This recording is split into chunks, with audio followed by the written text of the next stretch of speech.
ಎಲ್ಲರಿಗೂ ನಮಸ್ಕಾರಗಳು. ಆತ್ಮೀಯರೇ, ಮಾನ್ಯ ನಿರ್ದೇಶಕರು, ರಾಜ್ಯ ಶಿಕ್ಷಣ ಸಂಶೋಧನೆ ಮತ್ತು ತರಬೇತಿ ಇಲಾಖೆ ಬೆಂಗಳೂರು ಅವರ ಜ್ಞಾಪನ ಪತ್ರದಲ್ಲಿ ತಿಳಿಸಿದಂತೆ ಎಸ್ಎಟಿಎಸ್ ತಂತ್ರಾಂಶದಲ್ಲಿ ಅಳವಡಿಸಿರುವ ಸೇತುಬಂಧ ಮಾಡ್ಯೂಲ್ನಲ್ಲಿ ಮಾಹಿತಿ ದಾಖಲಿಸುವ ಕುರಿತು ಮಾಹಿತಿಯನ್ನು ಹಂಚಿಕೊಂಡಿದ್ದು, ತಮಗೆಲ್ಲ ಗೊತ್ತಿರುವಂತೆ ಈಗಾಗಲೇ 2026-27ನೇ ಶೈಕ್ಷಣಿಕ ವರ್ಷವು ಪ್ರಾರಂಭವಾಗಿದ್ದು ಶಾಲೆಗಳಲ್ಲಿ ಸೇತುಬಂಧ ಉಪಕ್ರಮವನ್ನ ಪ್ರಾರಂಭಿಸಲಾಗಿದೆ. ಸದರಿ ಉಪಕ್ರಮದ ಪೂರ್ವ ಪರೀಕ್ಷೆ ಮತ್ತು ಸಾಫಲ್ಯ ಪರೀಕ್ಷೆಗಳ ಶ್ರೇಣಿಗಳನ್ನು ಸ್ಯಾಪ್ ಸ್ಕೂಲ್ ಅಕಾಡೆಮಿಕ್ ಪ್ಲಾನ್ ನಮೂನೆಗಳಾದ 4A, 4B ಮತ್ತು 5A, 5Bಗಳಲ್ಲಿ ದಾಖಲಿಸಲು ತಿಳಿಸಲಾಗಿತ್ತು. ಇನ್ನು ಮುಂದೆ ಎಸ್ಎಟಿಎಸ್ ತಂತ್ರಾಂಶದಲ್ಲಿಯೇ ಸೇತುಬಂಧ ಮಾಡ್ಯೂಲ್ಸ್ಗಳನ್ನ ಸೃಜಿಸಲಾಗಿದ್ದು 4A, 4B ಮತ್ತು 5A, 5B ನಮೂನೆಗಳನ್ನು ಅಳವಡಿಸಲಾಗಿದೆ.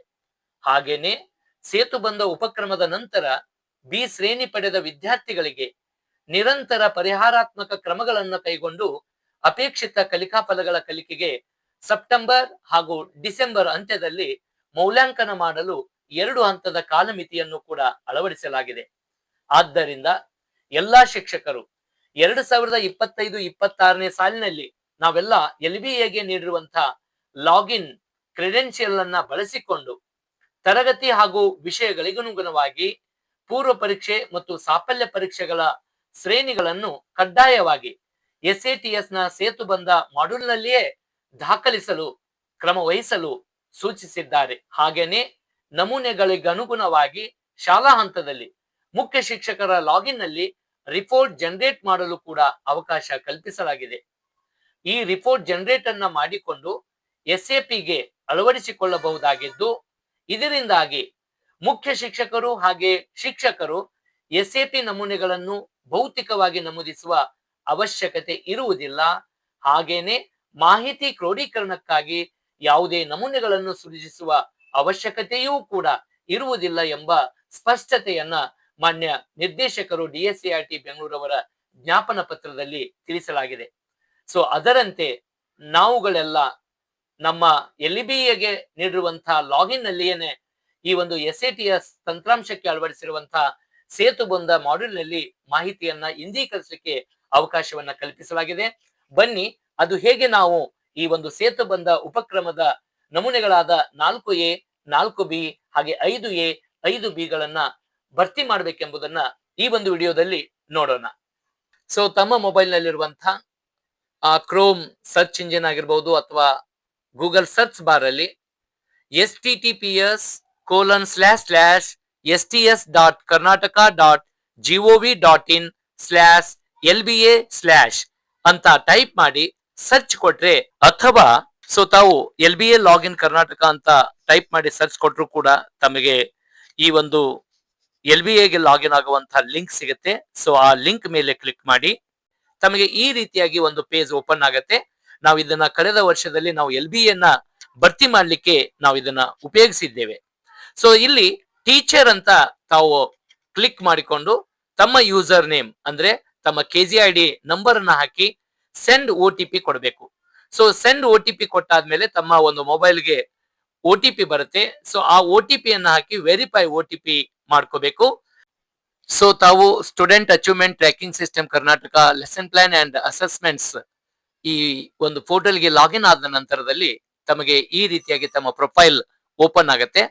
ಸೊ ಇಲ್ಲಿ ನೋಡಬಹುದು ಬ್ರಿಡ್ಜ್ ಕೋರ್ಸ್ ಅಂತ ಇದೆ. ಸೊ ಈ ಬ್ರಿಡ್ಜ್ ಕೋರ್ಸ್ ಮೇಲೆ ಕ್ಲಿಕ್ ಮಾಡಿದಾಗ ನಮಗೆ ಈ ರೀತಿಯಾಗಿ ಪರದೆ ಓಪನ್ ಆಗುತ್ತೆ. ಸೊ ಇಲ್ಲಿ ಗಮನಿಸಬಹುದು ಮೀಡಿಯಂ ಆಲ್ರೆಡಿ ಸೆಲೆಕ್ಟ್ ಇರುತ್ತೆ.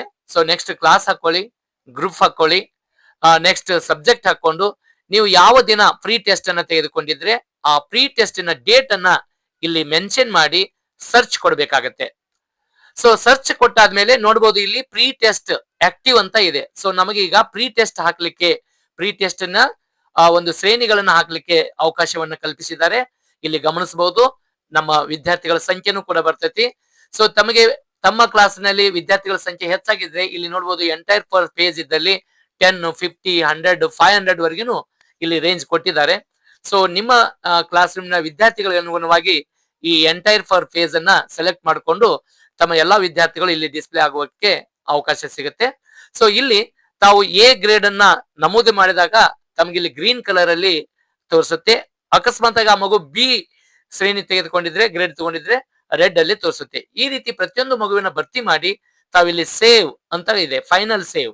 ಸೊ ಈ ಫೈನಲ್ ಸೇವ್ ಅನ್ನ ಕೊಟ್ಟಾದ್ಮೇಲೆ ಈ ಒಂದು ಫ್ರೀ ಟೆಸ್ಟ್ ನ ಒಂದು ಶ್ರೇಣಿಗಳ ಮಾಹಿತಿಯನ್ನ ನಮೂದು ಮಾಡುವಂತದ್ದು ಕಾರ್ಯ ಮುಕ್ತಾಯ ಆಗುತ್ತೆ.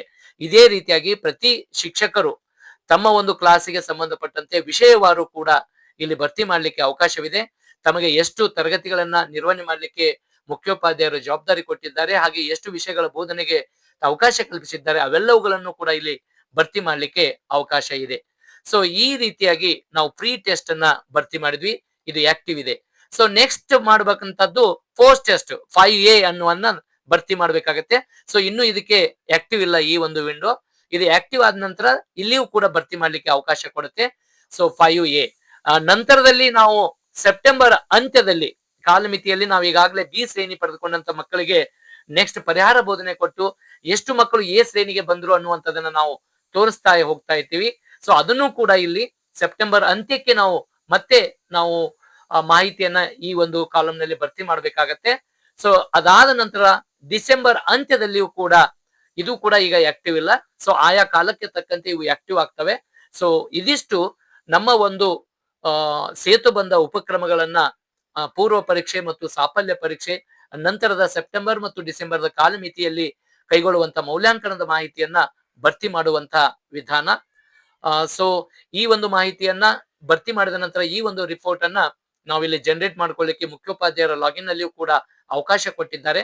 ಸೊ ಇದಿಷ್ಟು. ಸೊ ಮಾನ್ಯ ನಿರ್ದೇಶಕರು DSCRT ಬೆಂಗಳೂರವರ ಜ್ಞಾಪನ ಪತ್ರದಲ್ಲಿ ಸೂಚಿಸುವಂತೆ ಇನ್ನು ಮೇಲೆ ನಾವು ಭೌತಿಕವಾಗಿ ಈ ಒಂದು ಸ್ಯಾಪ್ ಅನ್ನ ರಚನೆ ಮಾಡ್ಲಿಕ್ಕೆ ಅಂದ್ರೆ 4A, 4B, 5A, 5B ಹಾಗೆ ಸೆಪ್ಟೆಂಬರ್ ಡಿಸೆಂಬರ್ ಕಾಲಮಿತಿಯಲ್ಲಿ ನಾವು ಭರ್ತಿ ಮಾಡುವಂತ ಈ ಸ್ಯಾಪ್ ನ ಮಾಹಿತಿಯನ್ನ ನಾವು ಭೌತಿಕವಾಗಿ ಮಾಡದೇನೆ ಆನ್ಲೈನ್ ಅಲ್ಲೇ ಮಾಡ್ಲಿಕ್ಕೆ ಅವಕಾಶವನ್ನ ಕಲ್ಪಿಸಿದ್ದಾರೆ. ಸೊ ಇದಿಷ್ಟು ಈಗ ಹೊಸ ಬಂದು ವಿಚಾರ. ಮತ್ತಷ್ಟು ಇಂತಹ ವಿಡಿಯೋಗಳಿಗಾಗಿ ನಮ್ಮ ಒಂದು ಶ್ರೀರವಿ ಯೂಟ್ಯೂಬ್ ಚಾನಲ್ಗೆ ತಾವು ಇದುವರೆಗೆ ಸಬ್ಸ್ಕ್ರೈಬ್ ಆಗದೆ ಇದ್ರೆ ದಯವಿಟ್ಟು ಸಬ್ಸ್ಕ್ರೈಬ್ ಆಗಿ, ಹಾಗೆ ಬೆಲ್ ಐಕನ್ ಮೇಲೆ ಕ್ಲಿಕ್ ಮಾಡಿ ನಾನು ಕಳಿಸುವಂತಹ ಪ್ರತಿಯೊಂದು ವಿಡಿಯೋದ ನೋಟಿಫಿಕೇಶನ್ ಅನ್ನ ತಾವು ಸುಲಭವಾಗಿ ಪಡೆದುಕೊಳ್ಳಬಹುದು. ಎಲ್ಲರಿಗೂ ಧನ್ಯವಾದಗಳು.